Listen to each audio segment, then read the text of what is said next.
And of course, there have been a lot of theories about how nationalism came about and what is the most important aspect. And various people have written at length, and I'll just mention a few people that I think are useful. A.D. Smith, who wrote a book called Theories of Nationalism on the Origins of Nationalism.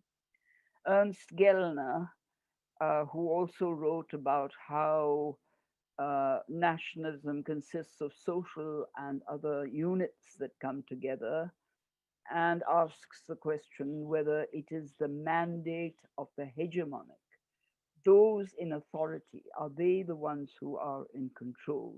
To which the answer has been given by many others that although the leaders of some communities may set themselves up as being in control, in fact, the control is extensive and it is the people's representatives who are in control.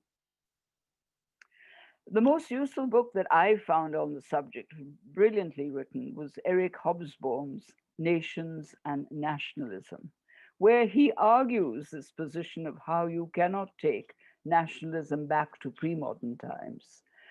It is very much a modern entity, and he defines it in those terms. And the other book that I was also very uh, interested in reading was Benedict Anderson, whose book Imagined Communities is largely arguing that that nationalism brings to the surface a whole body of communities who are socially constructed, but who don't actually exist in reality. They are imagined communities. And what has given a lot of credence to this idea of nationalism and the importance of nationalism is not just that a lot of nations are going through this kind of historical phase, but we all learn from each other ever since the technology of printing came into existence, because of course books on nationalism have been very widely read.